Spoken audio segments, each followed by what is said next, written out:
বিসমিল্লাহির রহমানির রহিম। সকল প্রশংসা আল্লাহর, সকল ক্ষমতার মালিক আল্লাহ মহান। আসসালামু আলাইকুম আমার প্রাণ প্রিয় সকল আপনজন, কেমন আছেন? আমি আপনাদেরই কান্তা আপা আবারও চলে আসলাম। আসলে প্রতিদিনই আপনাদের মাঝে আসি আপনাদেরকে সুখবরের বার্তা নিয়ে। আল্লাহ নামে কাজ শুরু করলাম। আমি আমার আল্লাহর গড়ে সালামত পৌঁছে দিলাম। আমার প্রিয় নবীজির রওজা মুবারকে সালামত পৌঁছে দিলাম। হযরত শাহজালাল শাহপরণে সালামত পৌঁছে দিলাম। আজমির শরীফে সালামত পৌঁছে দিলাম। আল্লাহ নামে কাজ শুরু করলাম। আপনারা যারা বিবাহযোগ্য আছেন, আপনারা আমাদের অফিসে সরাসরি ভিজিট করে যেতে পারেন। অফিসের ঠিকানাটা বলে দিচ্ছি। বাড়ির number 8, block B, main road, Banasree, Rampura, লিফটেড 2। মোবাইল নাম্বারটা বলে দিচ্ছি 01711860261। আরেকটা নাম্বারও আছে হোয়াটসঅ্যাপ 01971860261। আমরা মানবতার স্পর্শে প্রযুক্তির ছোঁয়ায় আপনাদেরকে হাসি মুখে সেবা প্রদান করে থাকি। আলহামদুলিল্লাহ, আলহামদুলিল্লাহ, আলহামদুলিল্লাহ। আল্লাহ মহানের কাছে আবারও লক্ষ কোটি শুকরিয়া আদায় করছি। আমি কৃতজ্ঞতা প্রকাশ করছি আপনাদের প্রতি। যাক, এই মুহূর্তে আসলে আমার এই বোন মানে আমি কিন্তু ওই মেসেজ দেখে দেখে আপনাদেরকে বলছি। আর আমি আজকে একটু অন্য কথা বলতে চাই, কারণ আমি মনে করি আপনারা আমার আপনজন। প্রত্যেকটা মানুষই তাদের একটা সমস্যা হলে, সেই অসুস্থ হলে যেমন ডাক্তারের কাছে যায়, ঠিক তদ্রুপ বিয়ে শাদীর ব্যাপারও যখন আপনারা আসবেন, অবশ্যই আপনাদের মেমোরিতে থাকতে হবে যে আমি সবসময় তো আর আমার অফিসে বসে থাকলে তো আর কাজ আসবে না। বিভিন্ন জায়গায় পাত্রপাত্রী সাক্ষাতে যেতে হয়, বিভিন্ন বাসায় যেতে হয়। যখন আমাকে বলে যে আপনাকে সম্পূর্ণ দায়িত্ব দিলাম, তখন কিন্তু আমার দায়িত্ব বোধটা বেশি বেড়ে যায় এবং আমি প্রতিটা বাসায় যে তাদেরকে দেখে শুনে তারপরে কিন্তু আপনাদেরকে বলি যে আপা এটাই করেন, ভাই এটাই করেন। এইভাবে যখন আমি বলবো, আপনারা মনে করবেন না যে বিয়ে হলে আমার অনেক কিছু আপনাকে দিতে হবে। সেই প্রলোভনে আমি আপনাদেরকে বারবার ইমপ্রেস করতেছি। এই মেয়েটা আমার সবসময় ব্রেনে থাকে এইটাই যে আল্লাহ সন্তুষ্টি লাভের আশায় কাজ করতে হবে। আল্লাহ খুশি হবে এই দুইটা একটা জুড়ি মিলিয়ে দিলে আল্লাহ অনেক খুশি হয়। সেই চিন্তা থেকে আমি কি পাবো, আমি বিয়ে হলে আমার সব কিছু পেয়ে যাব, সেই জন্য আমি অনেক আপনাদেরকে ইমপ্রেস করে কাজটা করে দেবো, এই চিন্তা আমার কখনোই নাই। বরঞ্চ আপনারা যে আমি অফিসে যখন আপনারা নতুন যারা আসতে চাচ্ছেন, আমি একটু আমার সিস্টেমটা বলে দিই। আপনাদের বায়োডাটার ছবি নিয়ে আসবেন। আপনাদের এই মেন্টালিটি থাকতে হবে যে এখান থেকে বিয়ে হতেও পারে, নাও হতে পারে, কারণ আল্লাহর হুকুম যেখানে লেখা আছে না যাওয়া পর্যন্ত হবে না। আপনাদের চেষ্টা করার জন্য আমাদের কাছে আসবেন, বায়োডাটার ছবি দিবেন। আমাদের একটা মেম্বার ফি আছে, এটা দেওয়ার পরে আমরা এটা কিন্তু সবার মাঝে আমরা এটা বন্টন করে আপনার ওই ক্যান্ডিডেটের জন্য আমরা আমাদের মতো চেষ্টা করি। তবে আমি একটা কথা বলতে চাই, আজকে অনেক অবজার্ভ করে দেখলাম যে আপনারা হয়তো এই প্রশ্নটা করেন না আমাকে যে আমাকে কে পছন্দ করেছে সেই বায়োডাটাগুলি পাঠান।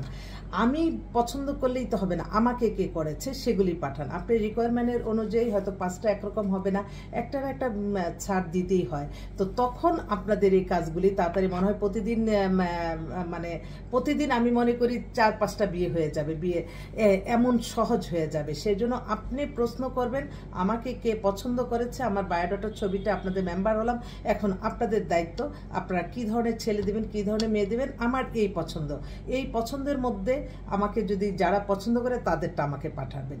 এইভাবে হলে আপনাদের কাজটা সহজ হয়ে যায়। আমার এক বোন তো অনেক বড় আর্মির অফিসার, 2 হাজব্যান্ড ওয়াইফ দুজনই। ওনার মেয়েটা কানাডা অস্ট্রেলিয়া থাকে, অস্ট্রেলিয়া পিআর পাওয়া মেয়ে, date of birth 97, height 5 feet, পাতলা স্লিম, ক্যান্টনমেন্টে এখন আছে।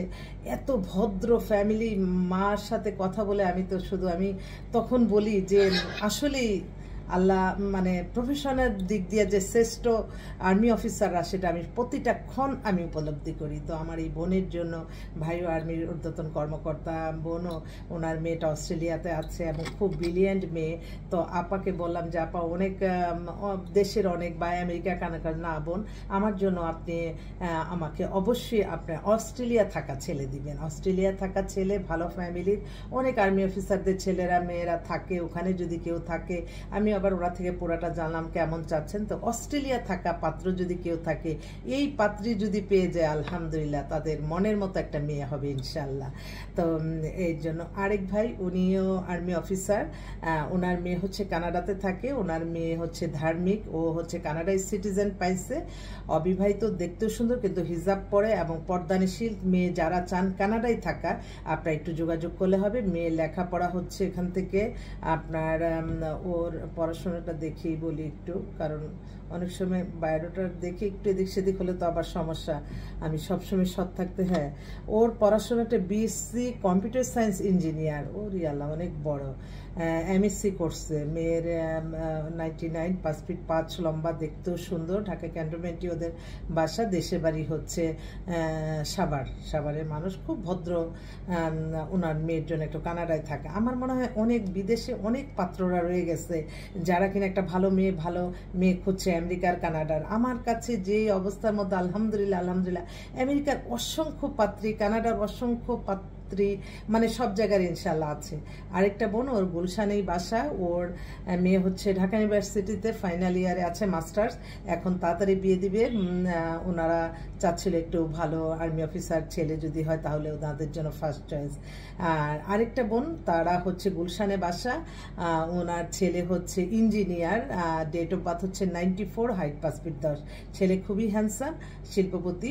তো ওর জন্য একটা ভালো একটা মেয়ে চাচ্ছে, ধার্মিক হলে ভালো হয়। সবারই মেয়ে ছেলে পক্ষরা প্রায় বলে যে সুন্দরী ধার্মিক, কিন্তু অনেকে আছে যে অনেক স্মার্ট মেয়ে চায়, সেরকমও আছে আমাদের কাছে। আরেকটা আপা, ওনার ছেলে এখন দেশে আসছে, ওনার ছেলে হচ্ছে কানাডাই সিটিজেন, ছেলে দেশে, ওনার ছেলে ইঞ্জিনিয়ার, ওনার 5 ফিট 10 লম্বা, সব দিক দিয়ে অ্যাভারেজে ভালো। তো ওনার ছেলের জন্য একটু জরুরি ভিত্তিতে একটা পাত্রী খুঁজছে। মেয়ের বয়স কতর মধ্যে দিচ্ছে, এডুকেশনটা একটু বলে দিই, ছেলেটা যেহেতু দেশে আছে এখন। এডুকেশন হচ্ছে এলেভেল করা, ইলেকট্রিক অ্যান্ড ইলেকট্রনিক্স ইঞ্জিনিয়ার, বিশাল ব্যাপার। তো এইটা তো আমি সবসময় মনে করি আপনাদের যেটা ভালো আমি সেটাই সবসময় বলবো। কখনো আপনারা এই লোভনীয় কোনো কিছু আমাদেরকে দিবেন না যে হ্যাঁ আমার মেয়েটা বা আমার ছেলেটার বা আমার বিয়েটা করাই দেন, এমন কিছু দিব। তখনই কিন্তু মানুষের লোভ জিনিসটা কিন্তু এটা মৃত্যুর আগ পর্যন্ত মানুষের থাকে। সেই জন্য আপনারা অবশ্যই সেটা আপনারা এই প্রলোভনটা না দেখিয়ে আপনারা বলতে পারেন যে আমার জন্য একটা এমন ছেলে, এমন একটা মেয়ে খুঁজে দেন, প্লাস আপনি কিছু, কারণ অর্থশূন্য মানুষ কিন্তু আরেকটা মানুষের কল্যাণ করতে পারবো না। তো এইটা একটু রাখেন। অনেক আপনজন আছে, আমি তো দেখতেছি তারা অনেকভাবে সাহায্য সহযোগিতা করছে, এবং এই সহযোগিতাটা আমি মনে করি সকলের জন্য বন্টন হয়ে যাচ্ছে। আমার এক বোন ফোন করছে কানাডা থেকে। হ্যালো, উনি এখন আছে সোমালিয়া। তুমি হোয়াটসঅ্যাপে কথা বলো। আর ওই যে ডাক্তার যে, শোনো, তুমি কানাডা কোথায় থাকো? ভ্যাঙ্কুভার। ওকে, আমি একটু ভিডিওতে আছি তো একটু পরে কথা বলছি। আচ্ছা, ও হচ্ছে কানাডা ভ্যাঙ্কুভারে থাকে, ও হচ্ছে ডাক্তার, ওর কোনো বাচ্চা কাচ্চা নাই, 45-এর মতো বয়স, ও ডিভোর্স হয়ে গেছে, সঙ্গত কার্ডে বাচ্চা কাচ্চা হবে না, এরকম একটা ভালো একটা পাত্র চাই, দেশের হলে হবে। এবং যে ভ্যাঙ্কুভারে থাকে সে হচ্ছে ব্যাংকে জব করে, কানাডাই সিটিজেন, সে চাচ্ছে বাংলাদেশেরও যদি ভালো ছেলে হয় 50-এর মধ্যে বা ইয়াং ছেলেও যদি বিয়ে করতে চায় তার কোনো আপত্তি নাই, সে খুব অস্থির, তাড়াতাড়ি বিয়ে করবে। সেজন্য যাক, তো সেজন্য আপনাদেরকে বলবো আমাদের সাথে যারা আপনারা আসছেন, আলহামদুলিল্লাহ আমি এতটুকু বলতে পারি যে আপনাদের যদি যাদের কাজ হয়েছে আলহামদুলিল্লাহ এটা আল্লাহর হুকুমই হবে, কিন্তু যাদের কাজ না হয়েছে তারাও অন্তত বলে যেতে পারে আপনার কাছে আসাতে আমরা অনেক কিছু জানলাম। সত্যি আমি অনেক পরিবারে যাই, মানুষ হঠাৎ করে কিন্তু প্রবলেমে পড়ে যায়, যখন আপনারা কখনো লোভনীয় যেখানে আছে এবং যেখানে ধরেন দেখা যায় যে বেশি অতিরঞ্জিত করতেছে, ওইখানে কিন্তু মানুষের দুর্বলতাটা আছে। সেজন্য অনেক কিছু চিন্তার ব্যাপার আছে। আপনারা অনেক সময় আত্মীয় স্বজন বিয়ে আনে, আপনারা কোনো খোঁজখবর না নিয়ে কাজ করে দেন, সেই ব্যাপারটাও কিন্তু আপনাদেরকে। আর আমি অনেক চিন্তা করে দেখলাম আলহামদুলিল্লাহ আমি যে এই যে, কারণ তারা অবিশ্বাসের থেকে কিন্তু বেশি খোঁজখবর নেয়, খোঁজখবর নিয়ে একটু টেলিফোনে কথা বলে ছেলে মেয়ের একটু মতামতটা জানতে পারে, একটু দেখা করে তারপরে ওরা ডিসিশনটা নেয়, তখনই কিন্তু ভালো কিছুই হয় ইনশাআল্লাহ। সবাই মাশাআল্লাহ বলবেন, কারণ কারণ বর্তমান সমাজে অনেক অনেক মানুষের নজর কিন্তু অনেক খারাপ, অনেকে আছে খারাপ দৃষ্টিতে দেখে এটা হয়তো মিথ্যা কাল্পনিক গল্প বানিয়ে অনেক সময় দেখা যায় হয়রানি করতে চায়। সেজন্য আমি সকলের দোয়া চাই, দোয়ার চেয়ে বড় শক্তি আর কিছু নাই বর্তমানে। আসলে আমিও একজন সাধারণ একজন নাগরিক, আমারও কিছু না কিছু দায়িত্ব এবং কর্তব্য থাকে যে মানুষের কল্যাণে যেটা ভালো সেটা কিছু ডিসপ্লে করা। যেমন এই বর্তমানে মানে আমি খুব কষ্ট পাই যখন অর্থশূন্য মানুষ কোনো মামলা মোকদ্দমায় পড়ে, হারে কষ্ট তাদের কষ্টে। তো যারা অন্যায় করেছে, যারা বিত্তর মালিক হয়েছে, এখন তো আর 1 কোটি 2 কোটি না, 1000 কোটির, তাদের সম্পদগুলি এনে দেশে কর্মসংস্থানের ব্যবস্থা করা, সাধারণ মানুষের জিনিসপত্রের দামগুলি যদি কমায় রাখে, যানজটটা মুক্ত করে। যানজট মুক্ত হবে কিভাবে? উল্টা পাল্টা সব, এখানে ইউটার্ন, ওখানে ওই ইউটার্নটা বন্ধ করে দিয়ে আরেক জায়গায়, বিশাল জায়গা জুড়ে আপনি ইউটার্ন নিয়ে চলে আসতে হয়, সেখানে একটা বিশাল যানজটের সৃষ্টি হয়। এই ছোটোখাটো ব্যাপারগুলি যদি সবাই একটু দৃষ্টি দিত, কারণ অনেকেই বলছে আমরা নতুন বাংলাদেশ গড়ব। তো নতুন বাংলাদেশ গড়তে হলে আমাদের কিন্তু আগে মানবিক হতে হবে, মায়াশীল হতে হবে, দয়াশীল হতে হবে, দানশীল হতে হবে, ক্ষমাশীল হতে হবে। আপনি অনেক কিছু হয়ে গেছে, তাকে হিংসার কারণে তাকে আপনি মামলা মোকদ্দমা দিয়ে তার জীবনটা নষ্ট করবেন। সেই জীবনের প্রায়শ্চিত্ত, সে যে এত স্বপ্ন এত কিছু তার 4 দেওয়ালের মধ্যে তার বন্দী হয়ে থাকবে। তো বিনা কারণে যাতে মানুষ কখনো কোনো মামলা মোকদ্দমায় না জড়ায়, এটা অনেক কষ্টের একটা ব্যাপার। যার অর্থ আছে সে তো অর্থ দিয়ে অনেক কিছু, কিন্তু যারা তার পরিবার পরিজন রেখে বিনা দোষে অনেক সময় মানুষ অনেক কষ্টের মধ্যে থাকে, এগুলি একটু খেয়াল রাখতে হবে। আমি আসলে সবসময় চেষ্টা করি, যেমন গত পরশুদিন এক বোন, সে বিধবা, সে খুব অভাব অনটনে আছে। আমি ওকে বলছি যে তোমাকে আমি ঢাকা মেডিকেলে তোমার মেয়েকে আমি চিকিৎসা করাই। কয় না লোক, ঢাকা মেডিকেলে যাব না, নিজেই প্রাইভেটে ভর্তি করাইছে, খুব অনেক টাকা পয়সা লাগতেছে। এখন সে আমার কাছে সাহায্য চেয়েছে। তো আমি সবসময় আগে নিজে যেটা করি তারপর আমি মানুষকে বলি যেটা। তো অনেকেরই আছে দান দক্ষিণা করে, মানুষের জানমালের সদকা দেয়। যদি এরকম কেউ থাকে হয়তো আমার সাথে যোগাযোগ করলে তার নাম্বার দিয়ে তাকে হয়তো আমি হেল্প করতে পারবো। এটা তার অনেক টাকা চলে গেছে, এখনও নাকি 50-60 হাজার টাকা লাগবে। তো আমাকে বলতেছে আপু তোমার তো অনেক লোক আছে। আমি বললাম যে বোন, আসলে দান করার মন মানসিকতা 1000 1 2 জন হয়, এত মন মানসিকতা কেউ নাই যে তুমি ঢাকা মেডিকেলে। আমি আবার বলছি তুমি ঢাকা মেডিকেলে কেন নিলা না, ওখানে তো ফ্রি চিকিৎসা হয়। এই যে মানুষের মানে কি, আমার যতটুকু আছে আমি তার হয়তো কিছুটা ইয়ে করব, কিন্তু আমি আকাশ কুসুম অনেক কিছু কল্পনা করে মানুষের থেকে নিব। যেমন এই যে বন্যার সময় মানুষ অতি উৎসাহিত হয়ে একজন ভিক্ষুকেও টাকা জমা দিতে দেখলাম, কিন্তু সেই ভিক্ষুকটা কিন্তু এই টাকাটা অনেক কষ্ট করে আর্ন করেছে। তো আমার মতে যারা খুব কষ্ট করে আর্ন করে তাদের থেকে হঠাৎ তারা আবেগে বসে হয়তো তাদের সমস্ত অর্জনটা ওখানে দিয়ে দিল, কিন্তু বেনিফিটটা কী বলে। সেজন্য আমি বলবো নিজে বেঁচে থাকতে, সুস্থ থাকতে নিজের দান নিজেই করে যাব, এবং আমি তাই করি। আমি সবসময় মনে করি অনেক আবেগে পড়ে যাতে মানুষ কোনো কিছু না করে, বিবেক দিয়ে চিন্তা করতে হবে যে আমি কিভাবে চলবো। আমি মানুষকে দেখানোর জন্য আমি তাকে যে এটা একটা গল্প বানাবে, একজন ভিক্ষুকও টাকা দিয়েছে, কিন্তু সে এই টাকাটা তো সে ভিক্ষা করে এনেছে। এই ভিক্ষার টাকাটা না নেওয়াই উচিত ছিল আমি মনে করি। কারণ বিপদ আসবে, বিপদ যাবে, বিপদের সময় ধৈর্য ধরতে হবে। আপনি সব সময় সময়টা পার করতে যাবেন, বিপদ একদিন রাতটা পার হলে দিনটা পার, এইভাবে কিন্তু বিপদটা কেটে যায়। আর সব সময় সব কিছুর মূলে আপনি সব কিছুই পাবেন, শুধুমাত্র নামাজ রোজা ইবাদত বন্দেগী দান সদকা, মানুষের কল্যাণ, হজ উমরা পালন, ভালো কাজ, এর মাধ্যমে আপনি পাবেন।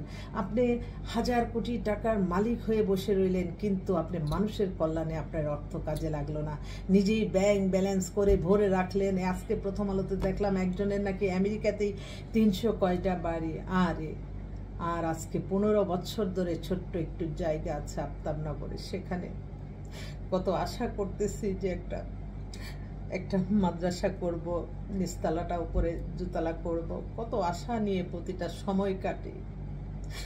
তবে হ্যাঁ, আল্লাহ বলছে ধৈর্যশীলকে আল্লাহ পছন্দ করে, তাই ধৈর্য ধরেই আছি। এই ছোট্ট এই মাদ্রাসা বাড়িটা করব, ওখানে আমি কিছু মালামাল রাখছিলাম, আমার একটা ট্যাঙ্কি সে 30,000 টাকা দিয়ে কিনলাম। কত কষ্টের টাকা, আমার তো প্রতিটা সময় প্রতিটা ক্ষণের আমার পরিশ্রমের পয়সা। কে বা কাহার এই ট্যাঙ্কি নিয়ে গেছে, এবং তাকে যে ওইখানে অনেক লোকজন ছিলাম, বলে কেন এগুলি নিচ্ছেন, আমাদের তো এটা তো আমাদের বাড়ি করার জন্য কাজে ফেলে না, আমরা বিএমপি করি সেই জন্য নিচ্ছি। তখন আমি চিন্তা করলাম এই ছোটোখাটো মানুষগুলি অপরাধ করে তারা বিভিন্ন নামে তাদেরকে ধ্বংস করে। তাই কখনো কোনো কোনো পার্টির মেন সে কি তাকে এগুলি প্রশ্রয় দিছে বা তাকে কি বলছে তুমি মানুষের জিনিসপত্র অন্যায় করে আনো? কখনোই বলে না। এগুলি কিছু কিছু লোকই থাকে অতি উৎসাহিত দলের নাম ভাঙিয়ে মানুষেরকে হয়রানি করা, এগুলি যাতে আর না হয়। সবসময় আইন নিজের হাতে কখনো তুলে নিতে নাই, আইনের হাতে সোপর্দ করে বিচার হওয়া সেটাই করবে।